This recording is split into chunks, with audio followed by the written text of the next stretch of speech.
A noite de Natal no clã dos Macedo sempre foi menos sobre o nascimento de Cristo e mais sobre a performance do sucesso. Eu, Sofia, com meus 32 anos e um cansaço que ia além das olheiras, sentia-me o fantasma que assombrava a festa. A mansão na Granja Viana, com suas luzes piscando e o aroma opulento de pernil assado e bacalhau, parecia desenhada para sufocar qualquer resquício de autenticidade. Cresci sob o peso da expectativa, mas diferente dos meus irmãos, a expectativa sobre mim era a de uma falha iminente. Meu irmão, Tiago, era o prodígio da área financeira. Já aos 30 anos havia fechado negócios milionários e ganhava a admiração pública e desmedida de nossa mãe, Helena. Minha irmã, Patrícia, casada com um advogado influente, representava a estabilidade social, a vida perfeita de Instagram que minha mãe ansiava. Eu, por outro lado, era a artista, a empreendedora que teimava em criar uma agência de marketing digital focada em causas sociais e pequenos negócios. Uma empresa que, para minha mãe, era apenas um hobby caro e uma desculpa para não arranjar um emprego decente. Durante anos, os jantares de Natal foram um ritual de humilhação sutil. As perguntas sobre minha vida eram sempre carregadas de um tom de pena disfarçada. E o seu projeto, Sofia, já começou a dar algum lucro real?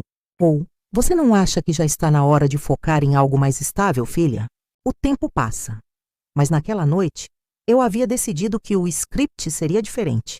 Pela primeira vez, eu trazia uma notícia, uma conquista que eu esperava que finalmente me desse um lugar à mesa que não fosse o de espectadora. Eu havia fechado um contrato significativo, o maior da história da minha pequena agência, que garantiria não apenas a estabilidade, mas uma expansão real. Era a minha virada. O problema é que, no universo de Helena, as vitórias dos outros filhos eram dela, mas as minhas eram, na melhor das hipóteses, irrelevantes. Eu vestia um tailleur branco, simples, mas elegantemente cortado, contrastando com o brilho excessivo das roupas de festa. Meu plano era esperar o momento certo, talvez após o brinde, para anunciar minha boa nova. Os convidados, cerca de 40 entre familiares próximos e sócios da empresa do meu pai, já se serviam da ceia. O burburinho era alto. Um coro de risadas ensaiadas e conversas sobre cotas de mercado e viagens para a Europa. Eu estava sentada estrategicamente ao lado de meu primo Lucas, o único membro da família com quem eu tinha uma conexão genuína, um laço de cumplicidade forjado em anos de exclusão mútua. Ele, um músico talentoso, era o vagabundo da família, nas palavras de Helena. O momento que eu escolhi, no entanto, foi roubado. Após o primeiro copo de vinho, meu pai, Augusto, um empresário que valorizava a ordem acima de tudo, bateu a taça com o garfo. Um silêncio quase militar instalou-se. Ele fez o discurso habitual sobre gratidão e sucesso, elogiando Tiago e o futuro brilhante da família Macedo. Quando ele finalmente me mencionou, foi de relance, quase como um adendo. E claro, a Sofia, que está sempre buscando seu caminho artístico. O sorriso falso que eu já havia ensaiado milhares de vezes congelou em meu rosto. Foi nesse instante, com todos os olhos voltados para a cabeceira da mesa, que minha mãe decidiu que seria o momento perfeito para seu número. Ela sorriu, um sorriso que nunca alcançava os olhos, e se inclinou ligeiramente em minha direção, garantindo que o microfone ambiente, que deveria estar captando a música de fundo, registrasse sua voz perfeitamente clara. Ela não elevou o tom, mas sua voz carregava um aço frio, capaz de perfurar a alma. Sabe, Augusto, às vezes eu paro para pensar, com a situação financeira atual, a gente precisa ser realista. Sustentar os projetos da Sofia tem sido um custo alto. Desde que ela resolveu sair da faculdade de Direito, é um dreno de recursos. Eu amo minha filha, claro que amo, mas sejamos honestos, ela tem sido um fardo para a família. Um fardo que a gente carrega com amor, mas ainda assim, um peso. O impacto daquelas palavras foi físico. Não foi a primeira vez que ela me humilhou, mas foi a primeira vez que ela usou a palavra fardo em voz alta, na frente de sócios importantes do meu pai. Tios, tias, primos e o namorado de Patrícia, um completo estranho para mim. Senti o sangue gelar nas veias, não de raiva imediata, mas de uma dor profunda e paralisante. Fui reduzida a um item de despesa, um passivo, uma dívida a ser paga pela família Macedo. Olhei para meu pai buscando um sinal, uma interrupção, mas ele apenas balançou a cabeça ligeiramente, um gesto de "não faça cena", como se a fala da minha mãe fosse apenas uma piada de mau gosto que eu deveria engolir. Tiago e Patrícia trocaram um olhar de satisfação disfarçada. Lucas, ao meu lado, apertou minha mão por baixo da mesa, um sinal mudo de que ele sentia o que eu estava sentindo. O que mais me chocou, o que me fez querer desaparecer, não foi o ódio direto da minha mãe, mas a reação da mesa. Houve um silêncio constrangedor que durou um milésimo de segundo. E então, um pequeno coro de risadas nervosas. Risos. Eles riram. Não da piada, mas do constrangimento. Riram para aliviar a tensão criada por Helena, riram para validar o seu ponto de vista. Aquela risada foi a ponta da lança. Eles confirmavam. Sofia era o fardo. A humilhação não estava completa. Minha mãe, satisfeita com o efeito, tomou um gole de vinho e esperou a minha reação. Aquele olhar de vítima acuada que ela estava acostumada a ver. Mas naquele momento, algo dentro de mim se quebrou. E no lugar da dor, nasceu uma frieza estratégica, a mesma que eu usava para planejar campanhas digitais complexas. O jogo havia mudado. Eu não era mais o fardo. Eu era o míssil que eles não viram ser lançado. A notícia que eu trazia, o contrato, que antes era uma busca por aprovação, agora se tornava a munição para a minha vingança. A ferramenta para virar a mesa, não em uma discussão, mas em um silêncio que faria todos engolirem cada palavra, cada risada. Eu respirei fundo, senti a pressão da mão de Lucas e me preparei para o ato que mudaria para sempre a dinâmica dos Macedo. A frieza me deu uma clareza sobre o meu valor que a aprovação deles jamais me daria. Eu esperaria. Não haveria cena, apenas uma execução fria e calculada. A ceia mal havia começado, e a temperatura da sala já tinha despencado abaixo de 0. Eu não era um fardo. Eu era o ponto fraco no escudo deles. E eu estava prestes a explorar essa falha de maneira devastadora. A curva de tensão havia alcançado seu primeiro pico e eu estava no controle do próximo mergulho. O bacalhau podia esperar. Minha resposta imediata e estratégica foi a não resposta. Eu sorri. Não um sorriso de dor, mas um sorriso de entendimento profundo. Um insight forjado na dor que me deu a chave para o contra-ataque. Eu olhei diretamente para minha mãe, fiz uma pausa que durou tempo suficiente para incomodá-la e disse, com a voz baixa e controlada: "É, mãe, a senhora tem razão.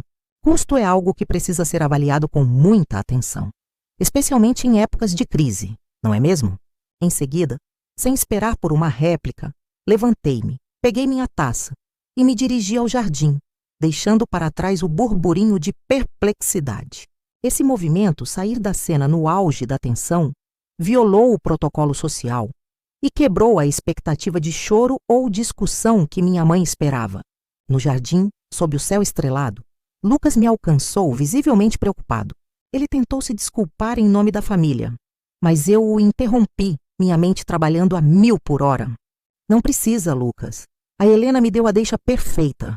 Minha agência, Anexus Social, estava à beira de uma explosão. O contrato que eu havia fechado, e que era a minha boa notícia original, era com uma das maiores empresas de tecnologia do país, a TechCorp Sul, para gerenciar sua estratégia de sustentabilidade e impacto social. Um contrato de 4 anos, com um valor que superava o faturamento anual da empresa de logística do meu pai. Além disso, nos últimos 2 anos, eu havia investido silenciosamente o lucro da Nexus em startups brasileiras focadas em energias renováveis. Esse investimento não era apenas moralmente satisfatório, era financeiramente explosivo. A maior dessas startups, a Solaris Brasil, estava prestes a ser adquirida por um fundo de investimento europeu. Minha participação, que meus pais e irmãos consideravam o dinheiro jogado fora em ideologias, estava avaliada, segundo os últimos relatórios confidenciais que eu havia recebido, em um valor que faria a herança dos meus avós maternos parecer troco. O clímax precisava ser no palco deles, na frente da plateia deles. Eu voltei para dentro de casa. Notando que minha ausência havia causado um desconforto ainda maior, meu pai me chamou irritado. Sofia, o que significa essa sua saída? Não estrague a nossa noite. Eu sorri de novo, me posicionei no centro da sala e antes que ele pudesse continuar, levantei a mão, um gesto que ele usava para silenciar sócios em reuniões. Não se preocupe, pai, não vou estragar nada. Eu vou, na verdade, resolver um problema de custo que a mamãe mencionou. Olhei para Helena. Mãe, a senhora tem toda a razão. Ser um fardo é caro e eu detesto ter dívidas. Por isso, quero quitar o que a senhora chama de dreno de recursos de uma vez por todas. Em público, a tensão era palpável. Tiago estreitou os olhos. Patrícia sussurrou algo para o marido.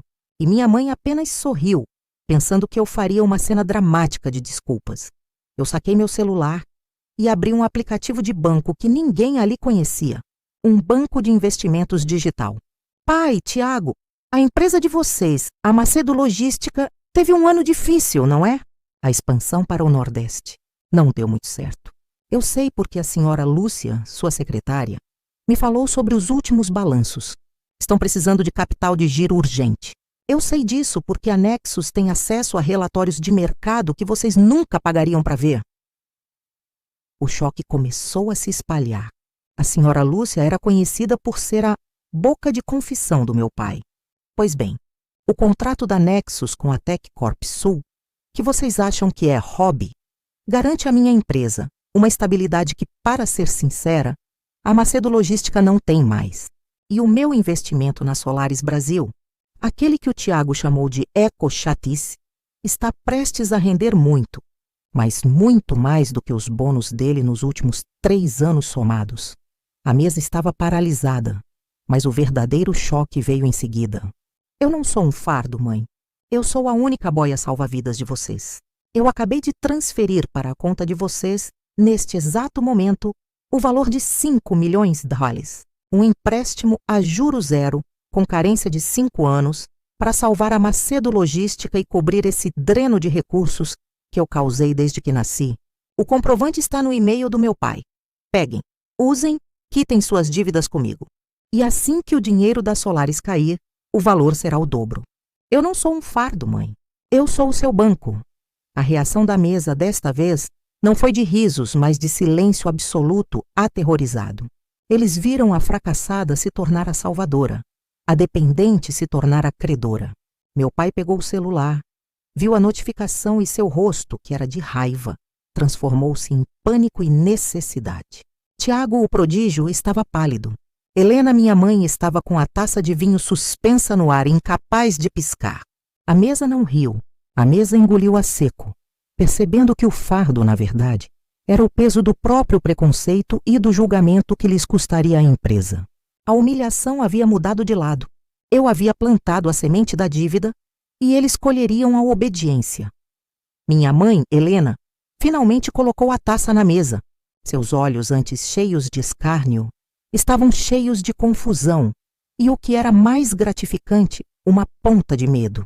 O medo de ter trocado a lealdade pelo julgamento, o amor pelo status. Ela tentou se aproximar com uma mão estendida. Filha, eu estava brincando. Você sabe como eu sou, eu só queria... Eu dei um passo para trás. Não, mãe, a senhora não estava brincando. A senhora estava definindo o meu valor para a sua sociedade. E o valor era 0. Eu acabei de recalcular o meu valor. E agora, o meu valor é o valor da Macedo Logística para a senhora. E esse é o verdadeiro preço que a senhora pagou por me chamar de fardo. A dependência reversa. A narrativa cultural brasileira do dreno de recursos se inverteu. O fardo se tornou o peso de uma dívida imensa e inesperada e a única fonte de salvação. A nova hierarquia havia sido estabelecida diante de todos os convidados, sócios e parentes. O restante da noite foi uma aula de silêncio diplomático. Ninguém mais tocou no assunto. O pernil e o bacalhau foram servidos em um ambiente que, antes festivo, agora estava denso e pesado. O medo de serem cortados da nova fonte de riqueza ou de serem vistos como cúmplices da humilhação anterior silenciou a todos. Tiago, que antes me ignorava, agora perguntava sobre a TechCorp Sul. Patrícia, que mal me dirigia a palavra, elogiava meu tailleur. Eram reações condicionadas, baseadas não no afeto, mas no reconhecimento do poder que eu havia subitamente adquirido. Foi ali que entendi a lição mais valiosa de toda aquela jornada. O respeito não é dado, é conquistado, e para alguns só é conquistado através da moeda que eles mais valorizam. Após a ceia, enquanto todos se preparavam para os presentes, eu me despedi. Meu pai tentou fazer um pedido de desculpas truncado, algo sobre pressão do mercado, mas eu apenas sorri e disse: Feliz Natal, pai. Fique tranquilo com a empresa. Eu cuido disso. Mas a partir de hoje, se me permite uma dica profissional, me trate como a principal acionista de seu futuro. Minha mãe me seguiu até a porta, e sua voz era um sussurro quase irreconhecível. Sofia, por favor, me ligue amanhã. Podemos conversar sobre tudo. Eu me virei e pela primeira vez vi a máscara de perfeição dela cair. Não, mãe, eu sou um fardo. Fardos não ligam. Mas se a senhora precisar de mais alguma coisa, a senhora Lúcia pode agendar um horário com a minha secretária. A única despedida real foi a de Lucas, que me deu um abraço demorado e sincero. Você é inacreditável, Sofia. Você não usou a vingança, você usou a estratégia. Ele estava certo. Eu não buscava a destruição, mas a liberdade. Saí da mansão não apenas com a alma leve, mas com uma certeza. Eu não precisava mais do amor condicional deles. Aquele jantar de Natal foi a minha graduação, a formatura na escola de sobrevivência familiar. No dia seguinte, eu comecei a trabalhar no plano de reestruturação da Macedo Logística, não por eles, mas para proteger o meu investimento e garantir que o Fardo se tornasse um dos maiores grupos empresariais do país. A redenção não veio na forma de um abraço materno ou de um pedido de desculpas, mas no respeito tácito de uma família que aprendeu que o verdadeiro peso não era a minha existência, mas o medo de me perder. Eu havia fechado o círculo da humilhação, transformando a dor em poder. O que eles chamavam de fardo, eu chamei de liberdade financeira e emocional. E a mesa, que riu no início, hoje senta-se em silêncio e observa. A transferência dos 5 milhões de reais foi o tiro de largada para uma nova guerra. Uma onde as armas eram contratos, e-mails e silêncios calculados. Nos dias que se seguiram ao Natal, a mansão dos Macedo, antes um centro de poder absoluto, tornou-se um covil de ansiedade. Meu celular, que antes era ignorado, agora fervilhava. Minha estratégia, no entanto, era a indiferença. Eu não atendi chamadas de minha mãe, nem respondi aos textos melosos de meu pai. Eu havia estabelecido a dívida. Agora, eles precisavam se humilhar para gerenciar o pagamento. E eu não facilitaria o processo. A única pessoa com quem me comuniquei foi o advogado da Nexo Social, o Dr. Carvalho. Ele se tornou meu escudo, o mediador frio e profissional que cuidaria da reestruturação da Macedo Logística, que agora, para todos os efeitos, dependia da minha boa vontade para sobreviver. O primeiro grande teste veio na primeira semana de janeiro. Tiago, meu irmão, que sempre se considerou o herdeiro legítimo e gênio financeiro, tentou um movimento para me descredibilizar perante o conselho da empresa. Ele havia agendado uma reunião de emergência, tentando convencer os outros sócios de que meu empréstimo de 5 milhões de reais era apenas uma jogada de poder emocionalmente instável e que deveriam buscar um empréstimo bancário tradicional. Ele achava que, por ser uma mulher jovem e artista, eu seria facilmente derrubada em um ambiente corporativo. O que ele não sabia era que, com o Dr. Carvalho, eu havia comprado em sigilo uma pequena participação acionária de um sócio minoritário descontente. Antes mesmo do Natal, na reunião de emergência, quando Tiago começou a questionar o timing e os termos do meu empréstimo, eu o interrompi, usando um vocabulário frio e técnico que ele não esperava. Tiago, você está questionando a única fonte de capital de giro que salvou a empresa neste mês, certo? E qual é a sua alternativa? O que você está colocando na mesa? Ele sorriu com arrogância. Eu estou colocando a minha experiência e o meu nome, e a minha certeza de que podemos conseguir capital com um banco tradicional. Foi então que eu executei a cartada que finalizou a transferência de poder. Com todo respeito, Tiago, eu disse olhando diretamente para os sócios. O seu nome é um passivo. A sua gestão levou a empresa a este ponto. E se você acha que pode nos ignorar, considere isto. Eu sou a principal credora e uma acionista. Eu acabei de enviar para todos vocês um relatório completo que prova que as projeções de crescimento que o Tiago apresentou no último trimestre eram baseadas em dados inflacionados e uma falha de mercado que eu, com a minha agência de hobby, previ há 6 meses. Em termos simples, você é o problema. Eu sou a solução. A humilhação não foi apenas dele. Foi a ruína de sua credibilidade profissional diante de seu pai e dos sócios. Tiago se levantou vermelho de fúria, mas meu pai apenas suspirou, o peso do fracasso do filho prodígio caindo sobre seus ombros. A reunião terminou com a demissão silenciosa de Tiago, de seu cargo executivo. Ele não foi expulso da família, mas foi removido do poder que definia seu valor para eles. Minha mãe tentou uma última vez uma visita surpresa ao meu apartamento, com um bolo caseiro. Eu só queria minha filha de volta, Sofia. Não essa mulher fria e calculista. Eu a olhei com o mesmo sorriso que usei no Natal. Mãe, eu nunca fui sua filha de volta. Eu sempre fui a pessoa que a senhora moldou, forte o suficiente para sobreviver ao seu julgamento e estratégica o suficiente para vencer no seu mundo. O fardo, no final, não era eu. Eram as expectativas que a senhora colocou em seus filhos. E a senhora está pagando o preço. O bolo é bom, mas a senhora pode agendar a próxima visita com a minha assistente. Eu fechei a porta gentilmente, não com raiva, mas com a paz de quem havia finalmente encerrado um ciclo tóxico de dependência emocional e financeira. O dinheiro havia revelado a verdade, e a verdade era que eu era forte o suficiente para me tornar o meu próprio pilar de sustentação e, ironicamente, o deles. Aquele fardo agora era a minha liberdade, e eles teriam que conviver com a soberania da mulher que eles tentaram anular.